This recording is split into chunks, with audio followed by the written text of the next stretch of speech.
Good evening. Welcome to Driver's Ed on a Memorial Day weekend.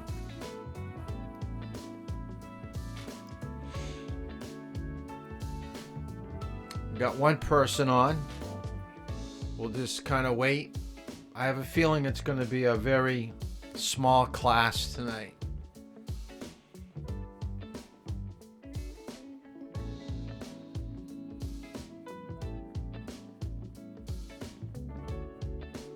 Looks like we got 5 people.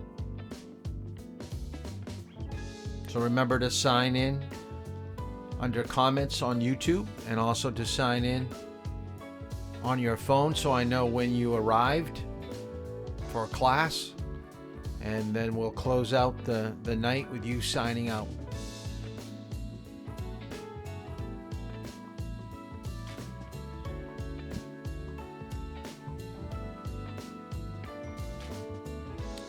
Now everybody's coming on.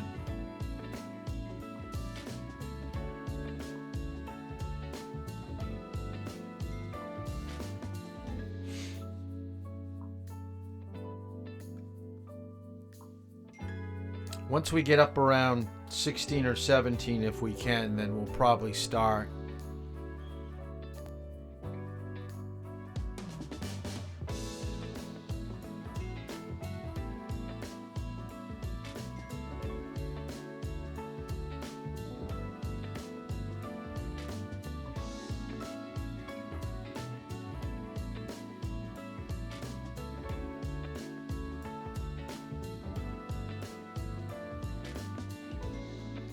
Yeah, I think we got enough to make a go of it, so it's looking pretty good. Remember, I asked you to do your homework on the safety belt, helmet, airbag project, so if you have not, hand that in to me, get it in tonight or tomorrow. That will be fine. I will probably curate some of the posters and try to put them on the screen so you get to see what everybody has been doing and the information that they provided, the facts that they gave. But I'll tell you right now, and I'm going to give a shout out to Sam, did a fantastic job on his video with his sister. Top notch job. You guys nailed it. Just did a super job with that. So I wanted to have something a little bit fun. We'll do something kind of like that when we get to alcohol and drugs. We have a section where we'll do something a little bit different than doing questions to get you a little bit more involved in the subject of alcohol and drugs and driving. And same thing with road rage and distractions. So those are the 3 things that we have, something other than typical questions with reading. Tonight, and I don't know if you can do this because I don't know if you downloaded it and printed it out, but the state manual, we're going to be diving into that tonight, getting away from the textbook, and we're going to be getting into buying a vehicle, owning a vehicle, registering, titling. What is it going to be like when you go to the DMV on the day of your license? So we'll be talking about what to expect, how it's going to go down. I'll also give you some insight on some information that they've provided me over the years when you go for your driving test. So that is what's on the agenda for tonight. Tomorrow, I'm looking at the syllabus, and it says that we're doing vision, communication, and turning. So remember to do chapters 6 and 7 in responsible driving with the questions at the end of those 2 chapters. And then section 5 and 8 in the manual. So big reading. I think that's probably the biggest reading section that you'll have to do with class. So we've got a lot to go over tomorrow night. But tonight's kind of a laid back, just some basic information, because you don't get an awful lot of information from the state manual. And responsible driving does a fairly good job near the end, but I'm not a big fan of their chapter on this. So I've compiled some information that's a little bit more current for what is happening here in New Hampshire and how things are going to happen when you go to register your vehicle and title your car. So that is what we have. So let's get right into it. So getting out on the road, owning a vehicle, and getting a license. This is a big deal for you. You've probably been dreaming about this day for years, probably since you were probably 12 or 13, junior high, maybe had older brothers or sisters that were getting their license, and you were probably trying to put yourself in their shoes, saying, I can't wait for the day that I don't have to ask for rides and I'll be able to drive on my own. So we know this is an important thing for you. I just feel bad that we're doing this in the middle of this pandemic, and that driving is being so far removed from the content that we're going over on a regular basis. But we'll make the best of it. We'll do what we can. So like I said, this is going to be probably a note night. So just get a blank piece of paper, write down some notes with the slides that I have. This really, the old state manual did a much, much better job dealing with getting up and running to get things in for your license. What is the necessary steps that are going to have to take place in order for me to get my license? So the first thing I want you to write down is that driving is not a right, it's considered a privilege. So, and I don't want to keep on speaking this out, but I kind of feel like I have to, because I see a lot of names on YouTube that are here, but I know that a lot of you have checked out. Okay, because I can see that we've got 18 people or 19 people that have checked in. Actually, I think we've got 20 that have checked in, and we'll get 19. Okay, there we go. Now we're getting up to regular thing. So the state will only allow you to have a driving license if you show that you are a responsible, skilled driver. So write that down, responsible and skilled. Now, how can they tell that you're responsible? Well, that really comes after you get your license, and if you get too many moving violations, they're going to take that privilege away. So it really is before getting a license and then after getting a license. So those are the two things we're going to think about. What is the pre-requirements? And that is knowing laws and showing a skill of operating a vehicle. And that's my responsibility, to get you to that point of having the knowledge to pass a driving test, a written test, and having the skill to pass a driving test. Now, after you get your license, now this is more your responsibility. It's considered a privilege. You've got to show that you are responsible and a courteous driver. If not, they're going to take that privilege away. The other thing I want you to write down is that your parents are going to have a direct correlation to whether you keep your license or not. Your parents at any time, once you get your license, can contact the state Department of Safety and ask them to have your license suspended. Now, you don't, lose your piece of plastic. You still have it in your wallet or your purse, but in the computer system, your parents can actually have your license suspended, meaning that they're not responsible for you any longer. Let's say that you're getting in trouble at school, maybe problems with alcohol or drugs. They didn't like the friends you were hanging out with. Your parents could contact the DMV and say, I do not want to be responsible for my son or daughter. Please suspend their license. And the state will do that. Now, the state manual, and this is the second bullet, know the laws, rules, and regulations that exist. That's what we're here for and what I'm trying to get you up and running with. So we're going to try to get as much information we can in the 5 weeks that we have class. And then technically we were supposed to be done, even with the driving, so you would have been able to show the state that you are a skilled, responsible driver and that you'd get that license. Now, there are two terms that are mentioned in the fourth bullet. I want you to write down suspension. I want you to write down revocation, because when we talk about losing your license, these two terms are going to be thrown around a lot. Now, the first one is what happens, is suspension. So anything that happens with your license, and we call these moving violations, you're going to have a loss of license. And what I want you to write down, and I'm going to click out of this so you can get to me. Okay, what I want you to write down, your first 3 moving violations. Okay, your first one, 20 days. Second moving violation, 45. Third, 90 days. Okay, your first 3 moving violations. So what's a moving violation? Running a stop sign, driving too fast, failing to yield. Would you lose your license for 20 days if you didn't have your car inspected? Would you lose it for 20 days if you had a parking ticket? Okay, those are not moving violations. Okay, they're still a ticket, but they're not moving violations. So anything that deals with the way your car is operating, that you're controlling the car with, that is where you're going to find yourself into trouble. Now, after suspension comes revocation. Now, revocation is usually for a longer period of time. So they find out that suspension's not working. So what they're going to do is take your license away, what they call good, take it away for good for up to a year.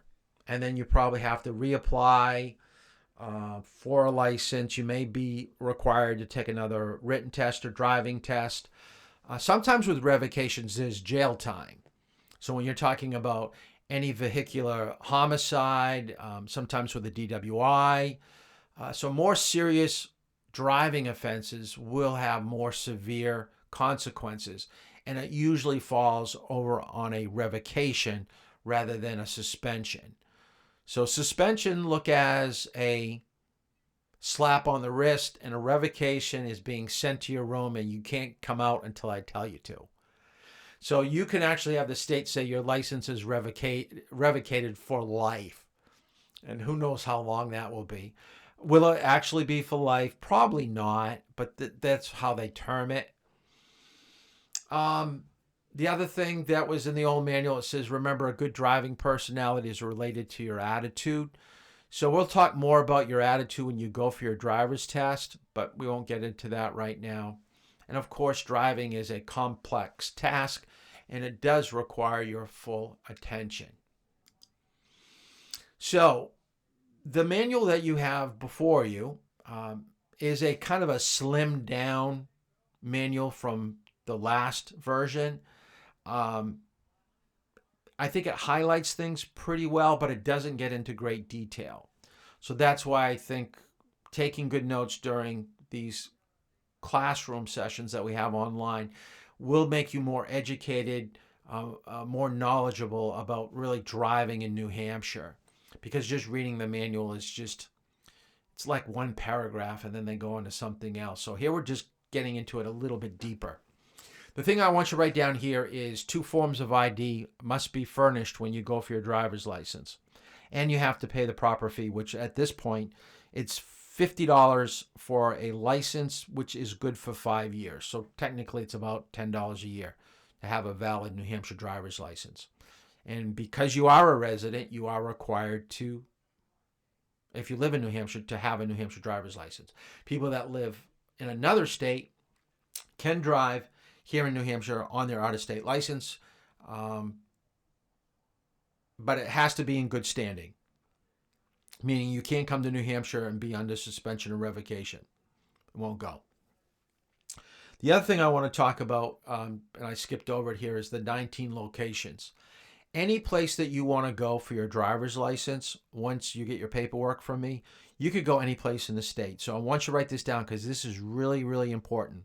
I'm going to get out of this for a second so you can see me.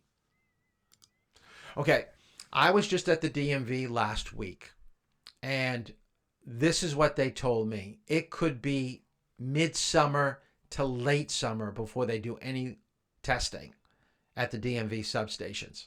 Okay. Now, this is what I want you to write down because this is what I heard. So you're going to get a jump up from everybody else. If you really want to get your license, go to Concord. Okay, drive to Concord, to the Department of Safety. They're going to be the first place that will start doing driving tests. So once you're done with me and you've got your certificate saying you completed driver's ed, you could go any place in the state. But look at the places that are open and then are more readily available to get in to do your testing. Okay, they're going to start in Concord and then they're going to open out. I don't think it's going to be too long. Then Dover will open up, and I think Epping might be a little bit after Dover. Dover is usually right after Concord. Whenever things come down, it starts at Concord, then goes to Dover, Manchester, Nashua, some of the bigger places in the state, and then it goes to the smaller substations. So just think about that. If it changes, I'll let you know. But that's what I heard last week. Okay, your license will be good for 5 years. And the other thing that I want you to remember is that once you get a license in New Hampshire, you will not be retested, written or driving, probably until you're in your 70s. So this is what I want you to think about. How are you going to know about all these different changes in driving laws? This is where you should always listen to the news, read the newspaper, go online, Department of Safety. This is where you got your manual from, and just kind of, every once in a while, just see what's new, what's coming down the pike, because it may affect you. Now, once you get your license, you can only drive for 6 months with one non-relative. Once that 6 months is over, you can have as many people in the car that you want. Now, relatives within that 6 months, you can have in, as long as you have your relatives buckled, then you're set. So if you just got your license last week, you could have your car full of 3 cousins. That's fine. That's no problem. And you do have a curfew. Your curfew is going to be between 1 and 4. So make sure that you know that you can't be driving during that period of time. Now, the strange thing is, right now, you can be driving at 1:30 in the morning with your parents, or 3 o'clock or whatever, as long as you got someone 25 or older in the vehicle, which is kind of strange. But once you're on your own, they do have a curfew for you. So let's talk about getting a license. This is a door from the DMV. This was taken many years ago. I should have done an updated picture since I was there last week. But I was talking to one of the licensing people, and I felt kind of funny if I had my phone out. But maybe I'll do this on a Sunday or something and update this picture. So we talked about the $50. Now, what I want you to write down, you have to have these 3 forms with you when you go for your license. You need the parental form.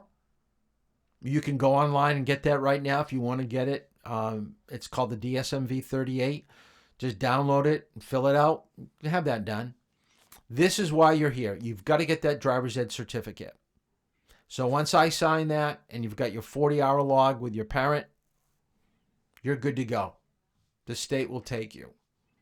Now, since they're so backlogged and they're not going to start until the middle of summer possibly, you may want to send your paperwork here that I'm talking about to Concord and request a time.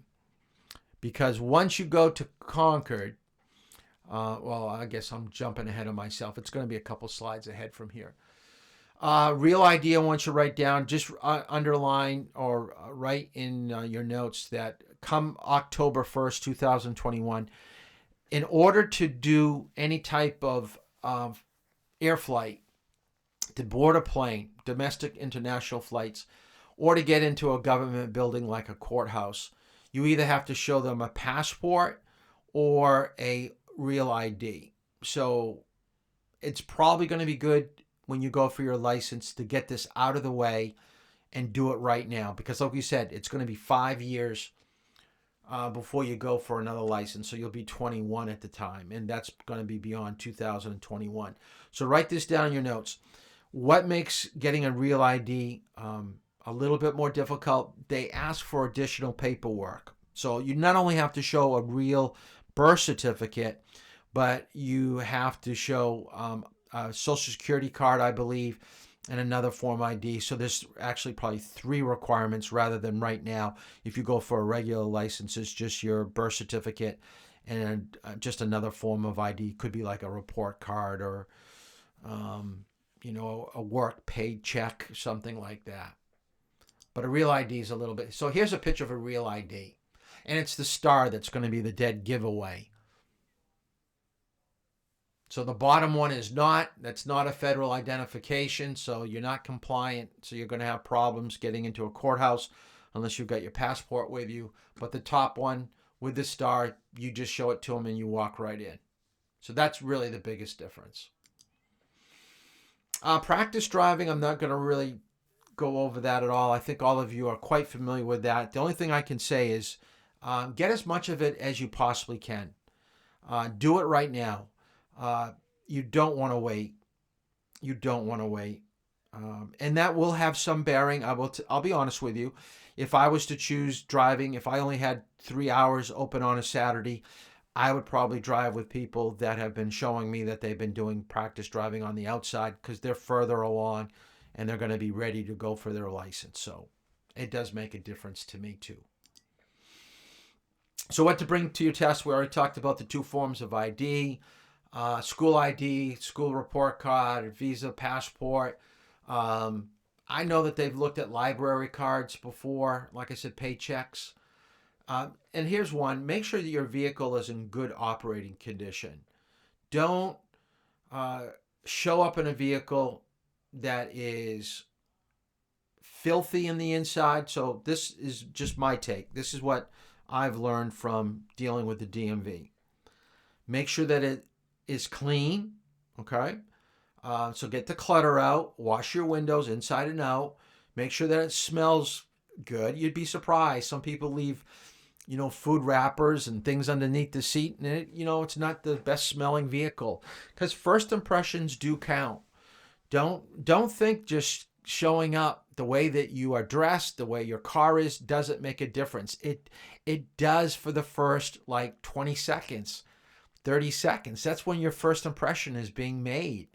So don't give away, a benefit of a doubt. So if you're borderline passing or not passing, having all these things done, I think is going to push things more into your favor.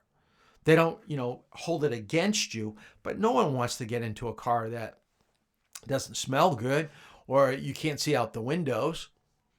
Now here's the testing site, and this was taken probably about a year ago. Now the thing that I want to mention is that right now, if you look at the picture, it's kind of a light colored pavement off just to the underneath the do not enter sign. They've just repaved it within the last 2 weeks.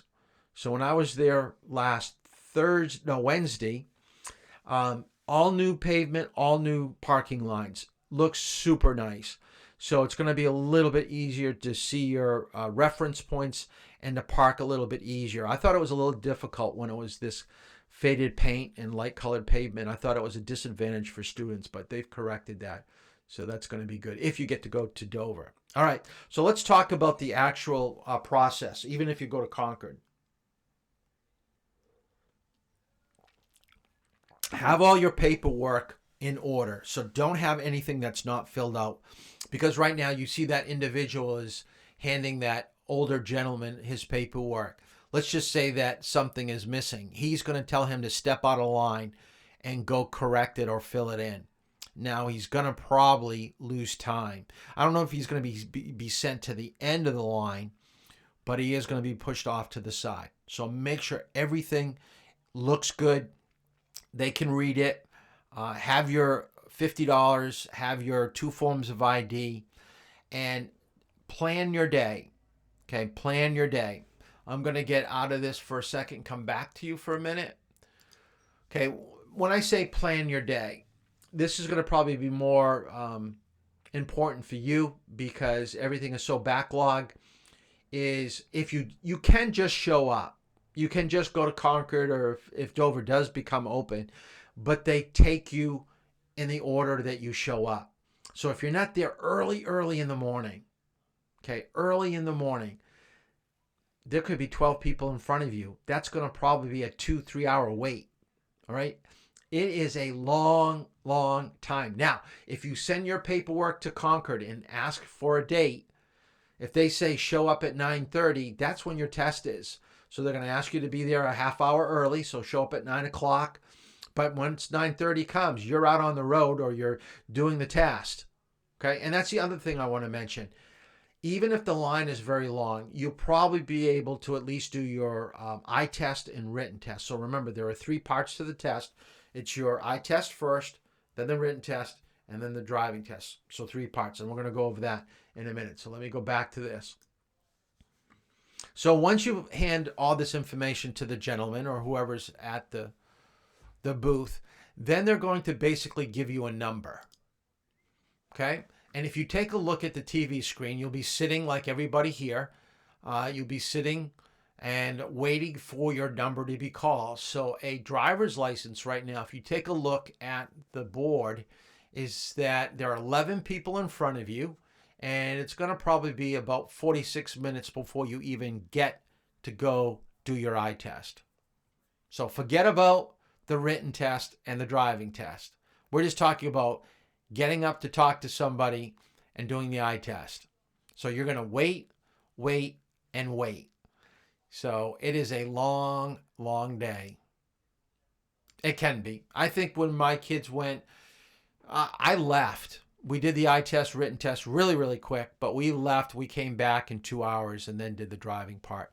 So we went and got a bite to eat. They drove a little bit. So it is done in this order. So write this down. Eye test. You must be able to read in one eye 20/30. In both eyes, it's 20/40. So if you fail your eye test, you do not go to the written or road test. Your day ends. They send you home, and they tell you to go to an eye doctor, and you have to get a note from the eye doctor before you can go back and get retested. And that could be 10 days. And by the way, anytime that you fail anything, it's an automatic 10-day wait. All right, so eye test 10 days, written test 10 days, road test at least 10 days on the road test, could be more.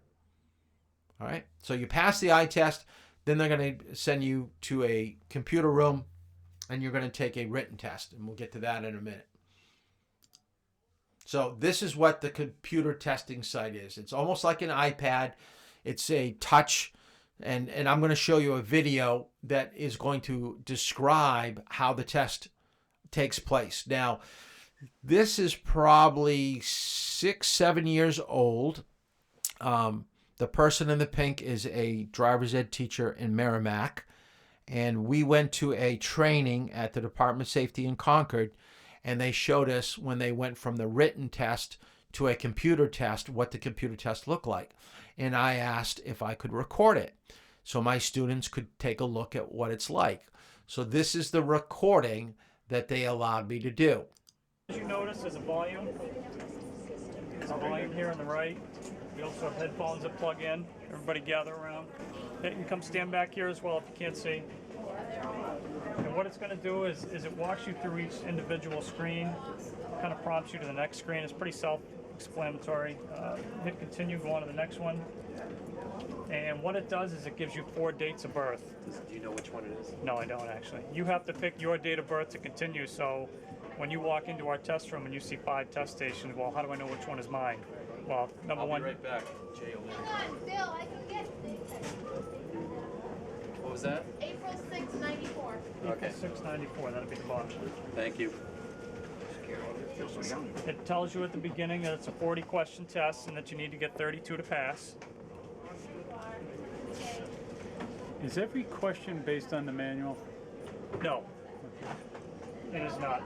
There are a couple of questions in there that are required in your curriculum that are in there that aren't in the manual. And I know that Trooper O'Leary had stated that he had mentioned this to you folks in there, but we are getting some calls from people saying, you know, this wasn't in the manual when they have just been to driver's ed. And so it's very important that you folks know that it's not just the manual that they're tested on, it's your curriculum. So that is very important that you impart that information to your people. Extremely few and far between, so it's not like it's an issue. It's just something that actually cropped up recently. Do a sample test. Yep, and what you do is at the beginning of the test here, it gives you a choice, a sample test or begin test. And sample test, all that does is show you how the computer system works. So if you go ahead and hit sample test.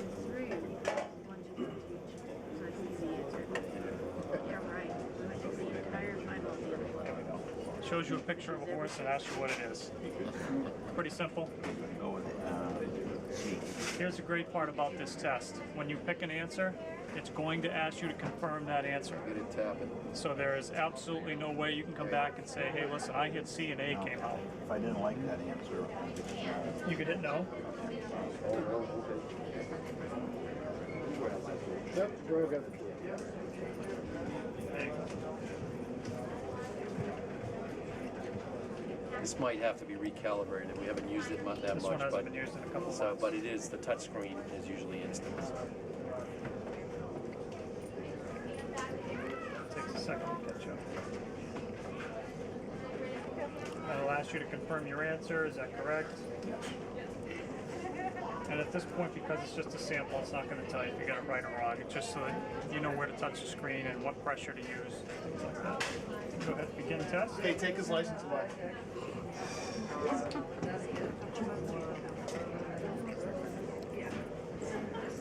Yep, that's good. You know where that is? What about the volume? Oh, here. Unauthorized area, the building beyond. It's going to ask you to confirm your answer. It's like a big warehouse. Behind 33. Yeah, on the left-hand side, you drive down the road, you have the road between the old Probably have to record it. It hasn't been used as well. Yep, it recognized it. It'll just take a second. Explain to me. But as you go, it'll have your time at the bottom, and there's a lot of great features that were built in with this system. Number one, the quick pass fail, like I said, when you get to the point where you no longer need to continue whether you're passing or failing, it'll let you know. Skipping the question portion, if the power goes out, here's a great question. When this system stops, and we've had it happen a couple times already, it stops the time, stops you at that question. When the power comes back on, you go back to your machine and you start with the date of birth all over again, and then as soon as you select the first question you left on, the time starts up again. And we've been doing this since, we've had this system implemented here since April. I think we've had maybe 3 people time out on tests. It doesn't happen very often. Can we videotape the whole thing so that you can have 30 of the questions? Yeah. Could we do that? All what, 2,000 different tests that you have? You forget the time. My students need all the help they can get, Jay. Come on. You know what it was like, Jay. Come on. I'm just afraid Gordon's going to end up by It losing his recognizes license. it's just going well, really how do you slow. know it recognizes? Because you can see the yes change. Oh, I see. Yep, it depresses it. This sign is This is what they call a computer. But you see, this this is test not an is a lot abacus. more visual aid than the written paper test did. no parking. Hey, what do you do in your own time? Gives you the option to enlarge the picture so you can see it. If you actually touch any portion of the lettering on the screen, it makes that bigger as well. For the visually impaired. Right. So if you can't see to drive, we can make the lettering bigger for you. We're going to have another workshop another week or so. 17. So if you look at the bottom, he's got 2 correct, 0 incorrect. And it tells you the number needed to pass as you go. I get it going on.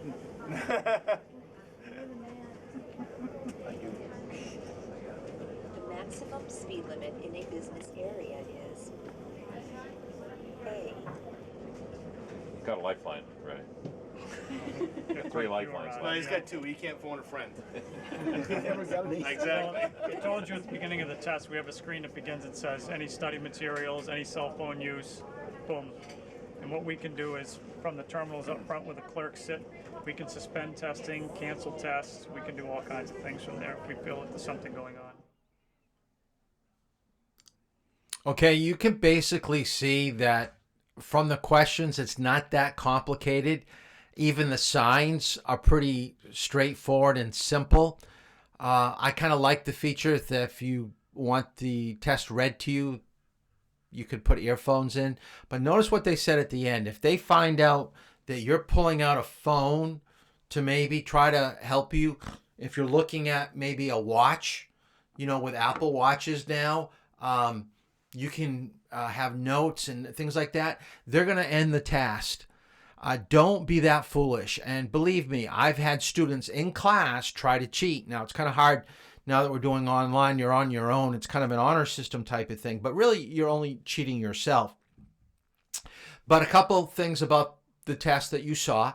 You could skip a question, which is helpful. You don't know it, just skip it, put it at the end. Once you hit 32 questions right, the test ends.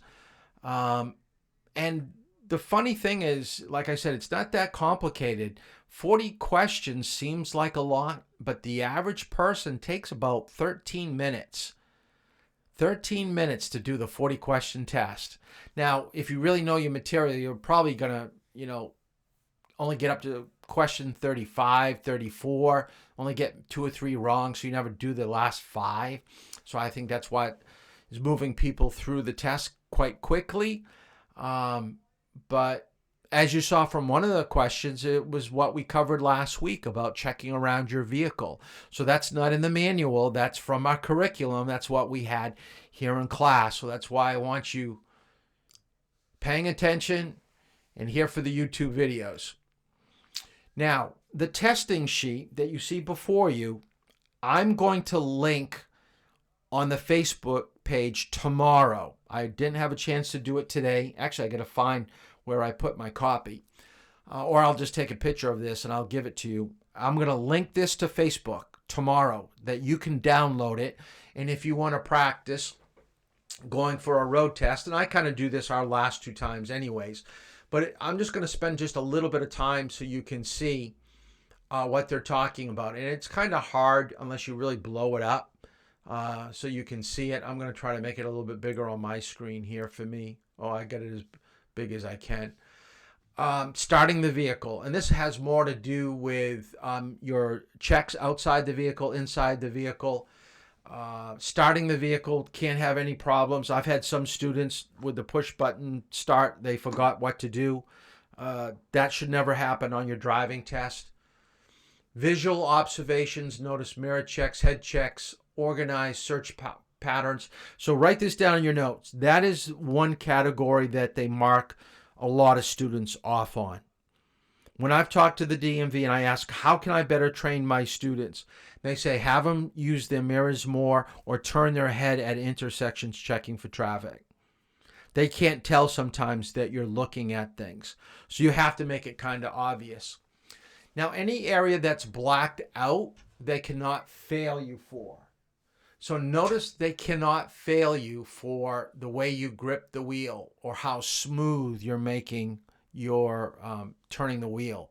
But they can fail you if you go over to the right column where it says turns left and right. Any area that where there's a fail column and it's not blacked out, then they can automatically fail you for that. All right. So with steering, the only thing they can fail you for is to oversteer, which would probably be going off the edge of the road, and backing ability.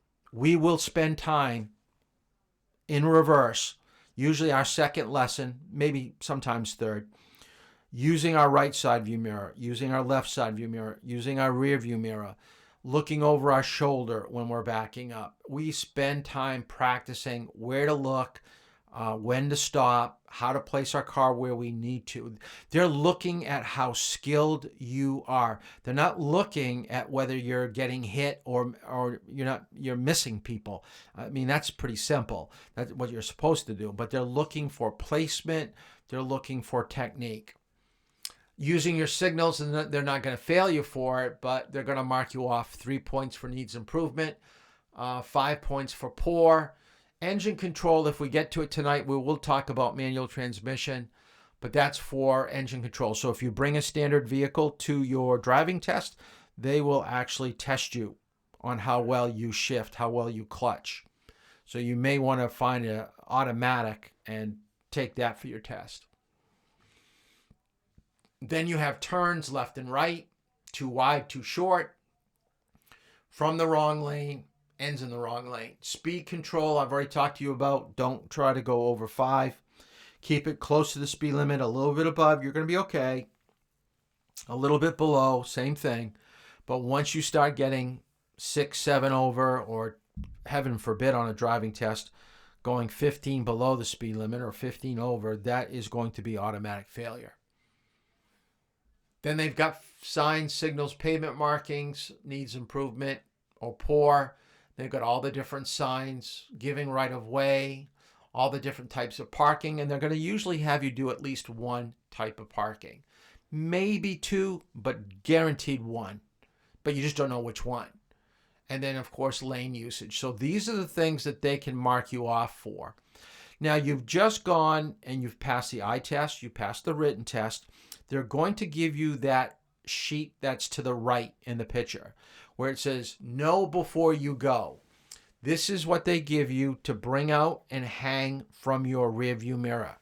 Notice that's the rear view mirror of the driver's ed vehicle. I actually let a UNH student use my vehicle for their driving test. So I was there with them waiting, and this is what they had to put hanging from their mirror. So it just gives you an idea what they're going to be testing you on. Your ability to maintain your position within your lane. Ability to keep a safe interval both front and rear of your vehicle. Ability to change lanes, giving adequate warning to other drivers, defined as 3 to 4 seconds.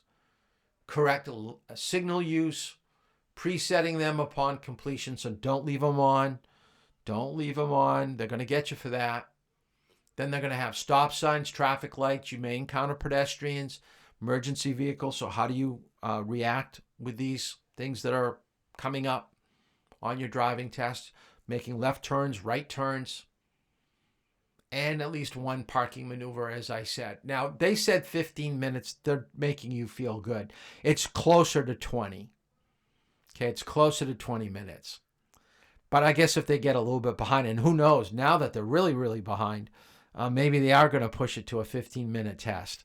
So that would probably be a benefit for you. But that is the driving portion. And remember, tomorrow I will have that testing sheet on the Facebook page.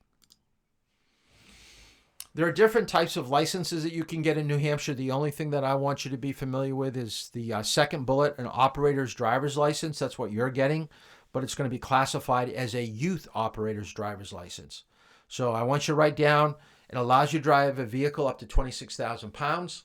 It's classified as a D license, Class D license. Later in the program, we'll talk about how to get your motorcycle license, but they have already started to do motorcycle licensing because they do that outside. So I think that's why they're doing motorcycle licensing in Concord right now. That's the only licensing that I know of. That way they can get out on the road. But if you only had a motor-driven cycle like the UNH students have, buzzing around Durham, you can get tested on your scooter. Or if it's a slow moped, they also have a test, kind of like a motorcycle license test for people on a moped. Now remember, if you've got your operator's license, you do not need a motor-driven cycle or a moped license. We're only talking about people that don't have an automobile to drive, or they didn't get tested on an automobile. They want to get tested on what they have, and that would be the moped or the scooter. Commercial driver's license at the top. The only thing I want you to remember about this, write this down, is you have to be 18. You have to be 18 to get a commercial driver's license. So this is not going to be of concern to you, but some of you guys, maybe, when you're in college and you want a summer job working for UPS or Frito-Lay, you can drive a commercial truck at the age of 18. On the license restrictions, the only one that's really important for you to know is the B restriction. That's corrective lenses. But I'll go through the others real quick. C is a mechanical aid. So this is someone that's a paraplegic. They have no use of their legs, so they cannot operate a brake pedal, gas pedal. So what we do is we put controls up near the steering column that's on a lever, and they accelerate and brake with that lever. Prosthetic aid would be a fake leg. That's important because they probably would have a hard time driving a manual transmission. So if you can't drive a manual, then you are restricted to only driving an automatic transmission, and that would be classified as an E. So some of these you'd have, C, D, E. You'd have a couple designations. Outside mirror is for people that are hard of hearing, and G is for limited daylight. And this is for people that may have poor night vision. This can sometimes be used for people that have just been released from prison and they're on a work release. They've got to be back to their halfway house before sunset, so they can only drive when the sun is out. And then the IID is the ignition interlock device. We'll talk more about that when we get to alcohol. Your license runs out 5 years from now, and it's 5 years from your date of birth. The expiration date will be shown on your license. The cost is $50 that we talked about. So 2 months before your license expires, you'll be sent a reminder in the mail, and the instructions will include what to do, when to go and renew your license. But remember, it's your responsibility. It's not the state. So if they do not send you out a notice, you've got to look at your wallet or open up your purse and say, hey, this is the year that I get my license renewed. So you've got to contact them because you may have moved and forgot to change your address. So this may be a reason why you're not getting the notice. So if you do move, you got to update your information. This I want you to know for the midterm. Anyone driving a motor vehicle in New Hampshire must have with them a valid license and a registration, and you keep that in the glove compartment. So when you get pulled over by the police and they walk up to your vehicle and knock on the window and they want you to roll it down a couple inches, they'll ask for, give me your license and registration. They want to make sure you're legal, and they want to make sure that the car belongs to you and that it has been registered in the year that it was supposed to. And we'll get to registrations in a moment. But first, we're going to talk about titling. So the only thing I want you to write down about titles, a title shows ownership of a vehicle. And usually it's like a $25 fee to get a title to a car. If you buy a used vehicle, you're going to be going to a town clerk. And what you do is you take the title of the car that you bought used. So let's say Joe Smith, your neighbor, sold you his car. So you take Joe Smith's title, and on the back side, Joe Smith will sign it with the mileage on the vehicle at the time that he sold it to you. And then below that, you'll sign your name indicating you're the new owner.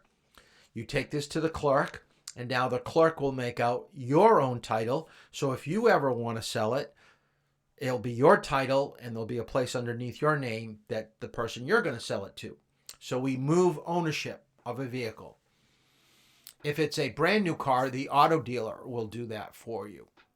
And remember, write this down, if a loan is taken out for the purchase of a vehicle, the bank owns the vehicle too. Insurance is required. This is probably going to be more helpful for you when you get older. Your parents will probably take care of giving you a vehicle to use or buying you a car. But anytime there is money owed on a vehicle, insurance will be required. Now, once the car is paid for and it's yours and totally yours, no longer is the insurance company part owner. You do not need insurance on it if you own the car outright. Now, I would recommend having it. I would never drive a car without liability insurance, and we'll talk about insurance in the 4th week of class. That's what a title looks like. So that's where the previous owner signature goes, and then your signature right there. So that's the back side of the title. Okay. So take your time. Make sure you don't screw it up. Okay. Because it's going to be tough to pass off a fraudulent title.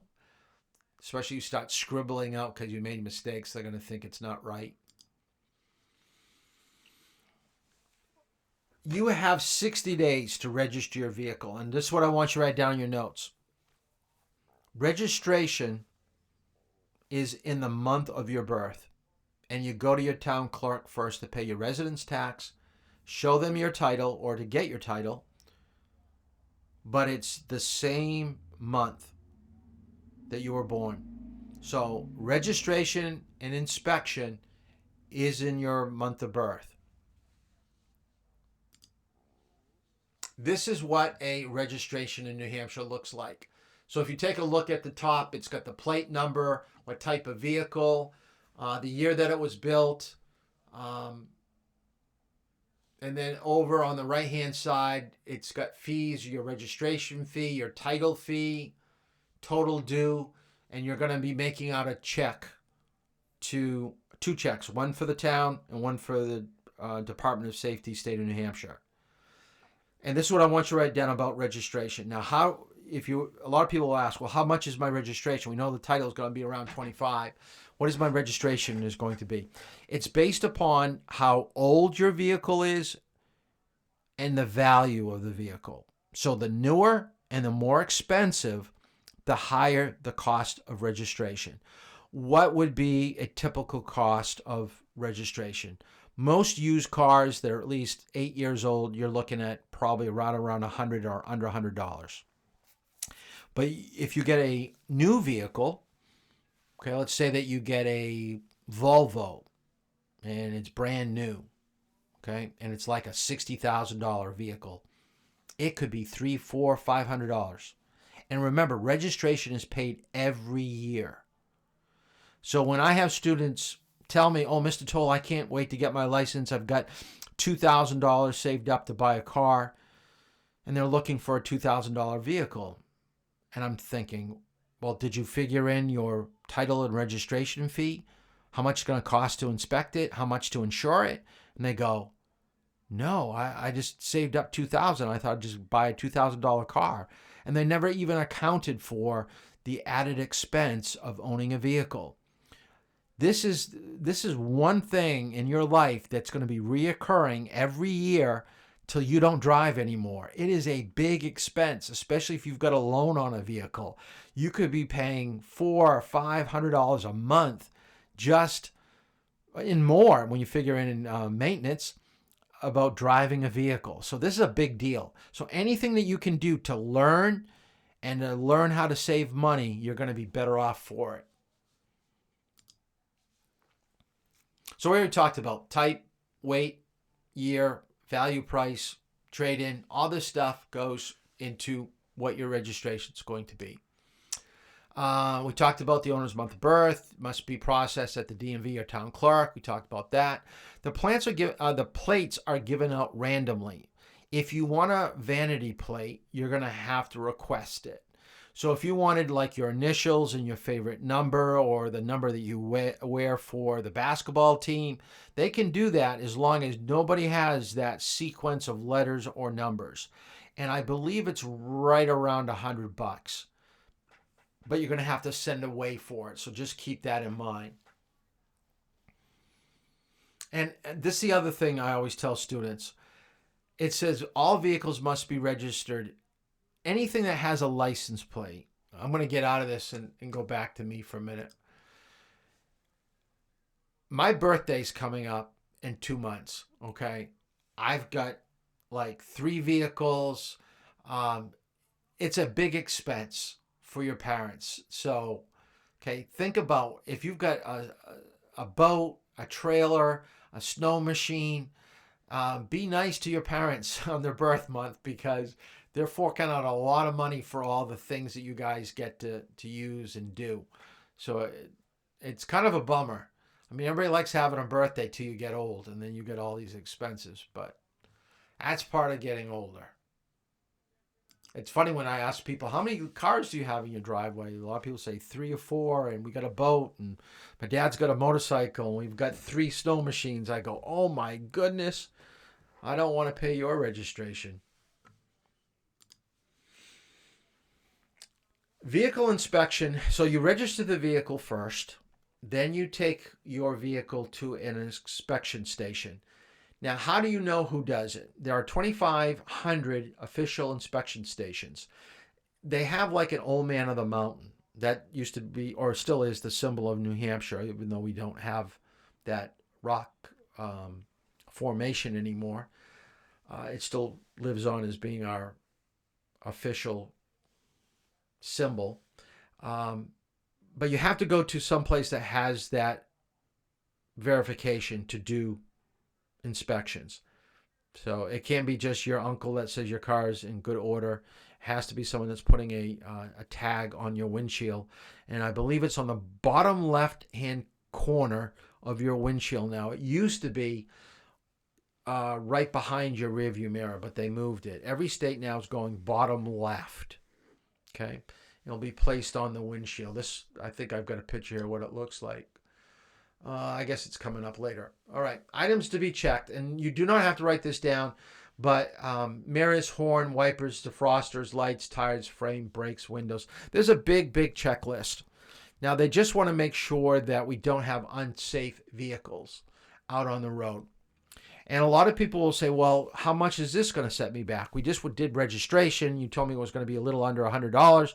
Now, how much is my inspection going to be every year? Here's the range, usually $20 to $50 for inspection.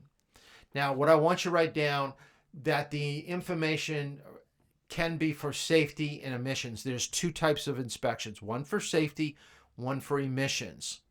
A lot of times they'll just lump it together, $50 for both. Sometimes they'll price it out, $40 for the safety and $30 for the emissions. So they have to post what the price is going to be on the outside of the garage, the inspection station. So it's not going to be a surprise to you. This is what I want you to write down about inspection. Always ask for a recommendation. Ask your family, your friends. Just don't blindly pick somebody to do your inspection because you just don't know the quality of their work. There's a lot of people doing dishonest things at inspection stations. What they will do is they'll tell you it's going to be $40 for your inspection, and when you come back, they're going to say you need $80 worth of work on your brakes. Now, what they want you to say is, oh, thanks for finding that out. Can you fix my brakes for me? Now you can ask them to do that. That's what they're supposed to do, tell you what's wrong. But how do you know your brakes are bad? You probably don't. Okay?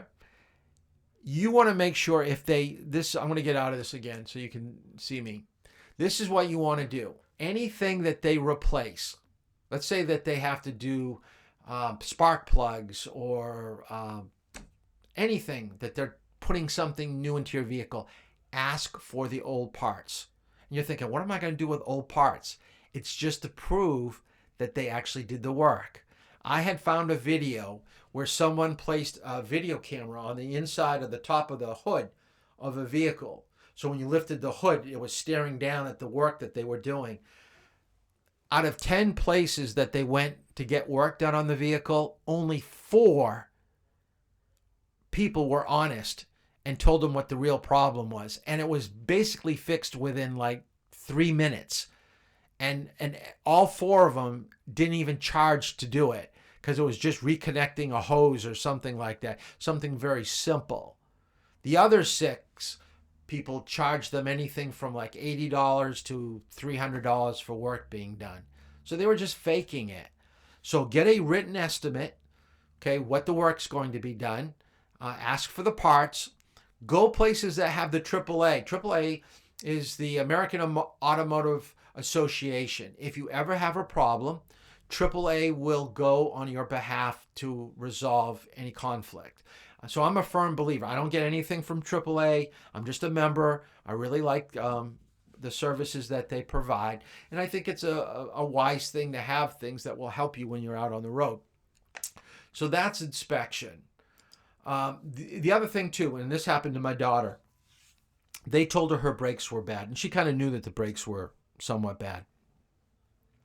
But they also told her because the brakes were bad, she couldn't drive the vehicle away. Now, remember, you don't have to get the work done from the people that are doing your inspection. You could take it someplace else and get it done somewhere else. So she had her vehicle towed away from the person that did the inspection. So she had AAA, and AAA would tow her vehicle. So she said, can you come get my vehicle? And she towed it to her boyfriend's house, and his dad did the work on the brakes. And then they had to get the car re-inspected to make sure the brakes were in good working order. But that's just something to think about.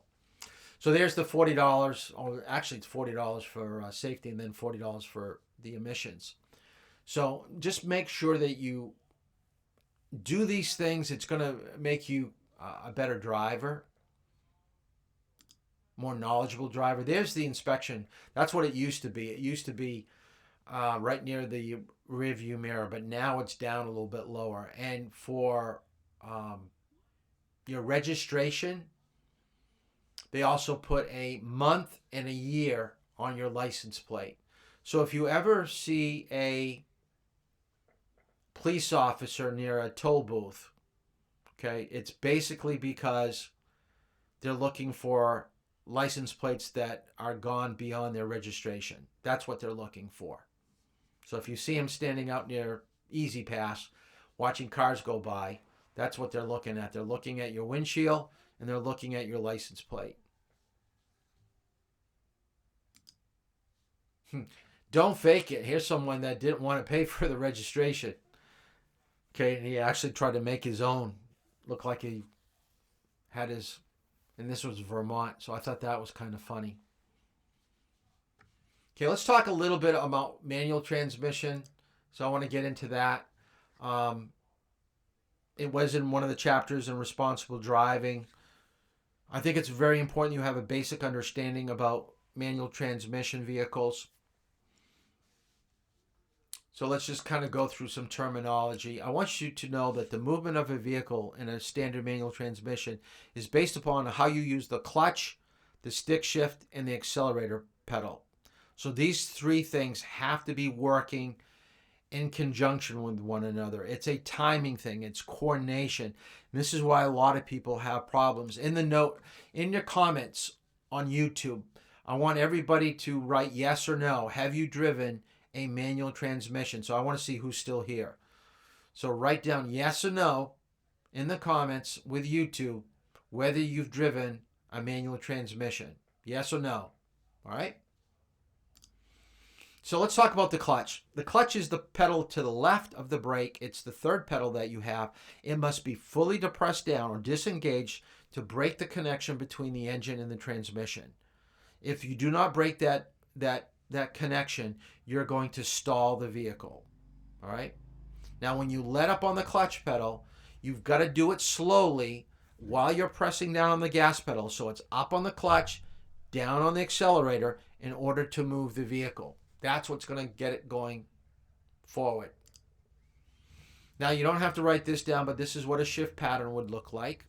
So could be a 3-speed, 4, 5, or 6-speed. This is a 5-speed. Now, this is what I want you to write down and know. I may throw this as a test question. The point where the engine is and the transmission is now engaged means the tires can move, is called the friction point. So what you want to do is you want to feel the movement. You want to hear the change of the engine.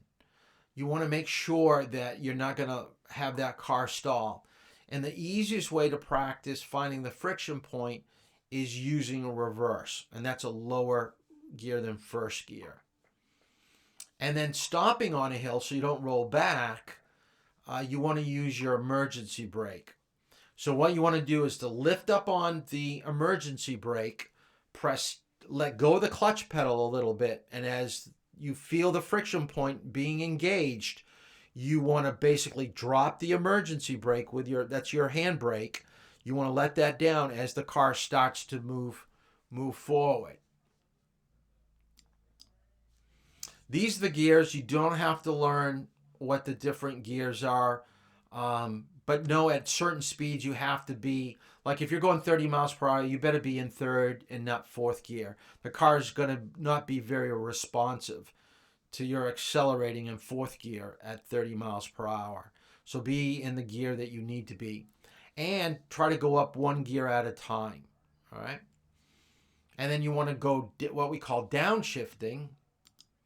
Okay, downshifting is when you know that you're going to lose speed, so you want to bring your gear number down to a lower number to give you more power to get up a hill. It also helps with braking as well as pulling the car to get up the hill. And let me show you, this was a video by cars.com. And this individual does a very good job of explaining. They filmed how to use the clutch pedal. So let's take a look at driving a manual, a stick shift. So you want to drive a car with a manual transmission? Well, I have bad news and good news. The bad news is there are fewer models on the market now than ever before that have a proper 3-pedal manual transmission. The good news is the ones that do offer the feature are easier to learn on than old cars were. Whether you're going to drive a new car or an old car, I commend you, and I'll get you started. Now, the first part of the lesson is I'm going to explain what's going on when you're operating the manual transmission. Now, it isn't absolutely necessary. It could just be about a stick and a pedal. But what I found is people tend to grasp this a little bit faster, learn faster if they understand what is actually going on under the surface. A car with a gas or diesel engine has a transmission with multiple gears for the same reason a bicycle does. A good bicycle, not one of those retro hipster one-speed bikes, please. The idea behind having these gears is you can pedal only so fast, and you'll reach a certain point, and to go faster, you need to shift up. Same thing is true with a car's engine. Let's take a look at the tachometer. The tachometer is a gauge that shows engine speed, and essentially all cars have them, even automatics. You just don't pay attention to it. It'll be marked typically 1, 2, 3, 4, or in some cases 10, 20, 30, but the idea is multiplied by some number that is the revolutions per minute of the engine. And when you hit the gas a bit, you'll see the needle goes up as the engine speed increases. Typically, though, a gas engine will run only up to about 6,000 to 8,000 RPM. It depends on the car, and there are some exceptions. In this car, it's about 7,400 RPM where you see a red line begin. And that red line is called the red line. And the engine is not supposed to run in the red line because it can be damaged. Now, newer cars are less likely to actually incur damage than older ones, but still, that's not where you want to be. So, if you want to go faster and faster in a car, you need to be able to shift to the next gear. Simple, right? Just like a bicycle. Well, there's one area where it's not like a bicycle.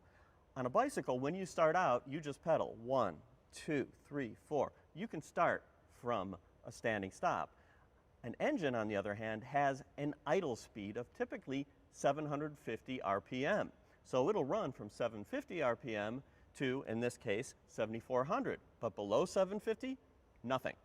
So what's happening is, when you're sitting still, your engine is going 750 RPM, and your transmission and the gears are not moving at all. And you've got to get them going together at the same speed. And that is going to be your job through the use of the clutch pedal. And you are going to suck at it. It's going to be hilarious. To me, you're going to hate it, but I'm laughing just thinking about it.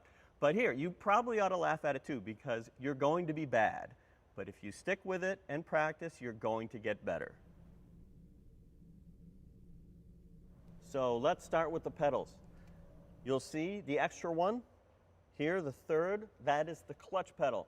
But it looks like there are 4 pedals in this car, and that is because this one is technically called the dead pedal, but a better word for that is the footrest. It doesn't really do anything. And footrest is a good name because that is what you're supposed to do, and that is rest your foot there. Do not leave your foot on the clutch pedal. The whole point behind the clutch is you use it, and then you get off of it. Put your foot on the dead pedal or the footrest. Here's an important tip before you even get started. When you're operating the clutch pedal, you need your whole leg. You're not putting your heel down, anchoring it like you might with the accelerator pedal and just tilting at the ankle. You need your whole leg. It's a little bit more like a brake pedal in that regard. Also, when you apply the pedal, you always go all the way down to the floor and release all the way out. Always step in all the way, release all the way, and when you're not using the clutch, rest on the dead pedal. Now, before you even head out, if you're just learning how to drive a manual transmission, think ahead and wear sensible shoes. You don't need fancy driving shoes or anything, but here's a tip. Don't wear a big clunky shoe, and don't wear anything with a big heel. And don't judge me. I'm trying to help you, and it's free. Once you learn how to drive, you can wear whatever you want, but for training purposes, be sensible.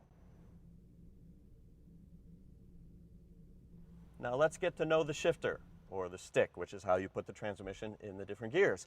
The pattern for the forward gears is pretty much the same in everything, and you'll see it either on top of the knob or somewhere nearby. Typically, the difference between vehicles is really just about how many forward gears it has. This car has 6. Older cars may stop at 4 forward gears. Some cars these days have 7. All just affect how much shifting you'll be doing. Now, one of the most important things you need to know is when it's not in gear, and that is neutral. Neutral position is straight in the middle of all of these, and you'll know it's in neutral when the stick wobbles left and right. Now, I'm going to step on the clutch pedal, even though the engine is off, and you'll see now I'm in first gear, up and to the left. Now notice it doesn't slide left and right. In neutral, there's my wobble. So first, second is below, to the right and up is third, and so on. It's pretty simple stuff. Now, all cars are going to have a reverse gear. That can be in a different location. It used to be up and to the right for a lot of cars. Nowadays, you're starting to see them on the left. The best cars will have a little lockout, like this lift collar, that prevents you from going into reverse unless you really mean it. And when you're practicing going into first, once you get a little bit good at that, you can start doing the same thing with reverse. Okay, you want to find an empty or nearly empty parking lot or road, and it's important that it be flat because you're going to be practicing taking off in first gear and reverse, and the effects of gravity can just complicate things. You need to start the car. When you start a manual transmission, it's always important to make sure it is in neutral. Wiggle that stick. And in newer cars especially, it's necessary, not just good practice, to step on the clutch pedal because that will allow the engine to start. Without stepping on that pedal, you can turn the key all you want. It wouldn't have started with a new car. So when you take off from a stop in a car with a manual transmission, you are essentially trying to coordinate the application of the gas and the release of the clutch pedal, or the engagement of the clutch. But what I'm going to do is have you practice first without stepping on the gas at all. Just use the clutch pedal to get a feel for the clutch engagement. Now, when you lift off the pedal, you're engaging the clutch. When you step on, you're disengaging. I'm just going to call it clutch in and clutch out because that's the simplest thing to remember when the time comes to actually do it. So what you'll do is you're going to watch my feet, watch everything I do. You're stepping on the clutch pedal, all right? Stick goes into first. I happen to have the brake on, so I'm going to take the parking brake off. And then you're just going to slowly let that clutch pedal out. See what I'm doing right now? Now, if you have a newer car, this is actually a little easier because the engine control unit, the computer, senses the load and will compensate and give you a little bit more gas. So here you can see my foot's off the pedal. I'm in first gear and I'm moving. Pretty simple stuff. Every car is different. I'm going to do it again for you. Here's how we stop. I've got my foot over the brake, clutch in, and I pull the shifter out of first into neutral and come to a stop. All cars are different. What you're doing is you're getting a feel for where the clutch engages. In some cars it's lower in the pedal travel, like close to the floor, and some it's higher up. All cars are at least a little bit different. So again, clutch in, first gear, let it out slowly.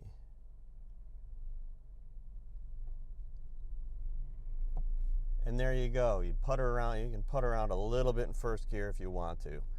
We'll discuss whether or not we drive in first gear in a bit. So clutch in, stick into neutral, brake, we stop. Now it's actually the same situation for going in reverse, aside from the gear being different. Clutch in, I'm lifting the collar as necessary for this, putting it in reverse, and slowly letting that pedal out. Now I am looking behind me and I have a backup camera, so I don't want it to look like I'm just blindly backing up. There we go, and we're moving. Now you might find that, I'm going to stop now, ready? Remember, clutch in, brake, and take the stick into neutral. Reverse tends to be a little bit faster than first because it's the only one you got. So it will feel a little bit different. You're going to want to practice with that too.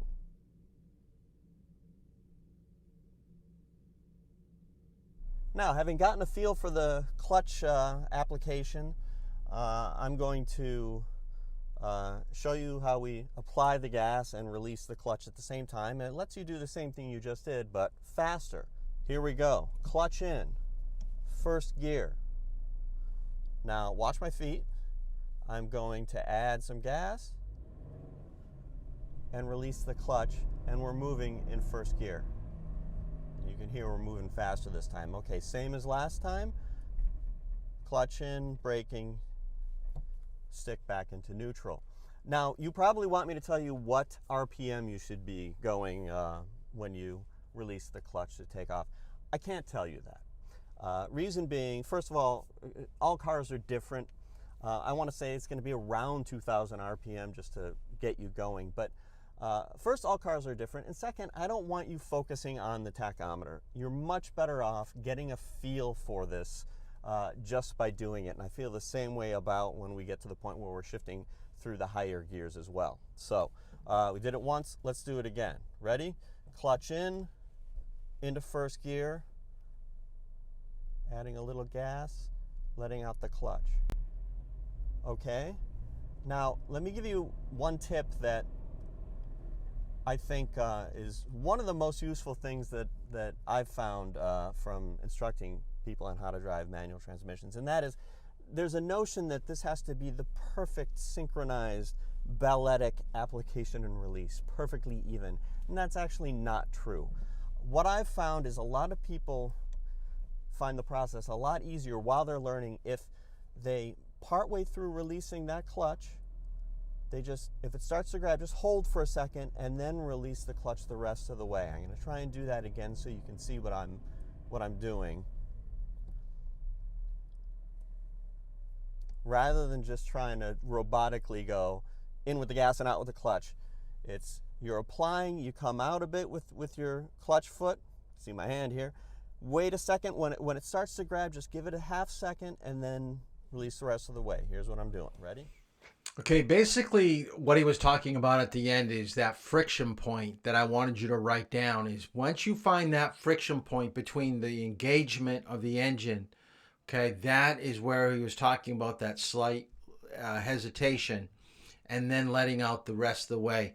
But I thought that he did a super job of explaining it, and I couldn't equip my car with all those cameras so you could see the pedals and the shift and everything else, and he had a camera crew and probably people to help him edit it. Now, hopefully at some point I want to do my own videos, but I did pull this one out just to give you a rough idea of what goes on, and I thought he did a super job. So hopefully you learned something there. So remember, for the homework that was due today or tomorrow was the poster and the video or the radio ad. So I want all those coming in. Remember to do your reading, and I mentioned at the beginning of class that it is one of the biggest reading days, chapter 6, 7, and responsible driving with the questions, and then read section 5 and 8. So we've got 3 categories that we're talking about tomorrow night: vision, communication, and turning. So we got a lot to go through with tomorrow night. I will have the score sheet on the Facebook page tomorrow, so if you want to download that. And I think that does it for Memorial Day. So have a good evening, and we'll see you here again tomorrow at 8 o'clock. Thanks for tuning in. Have a good night.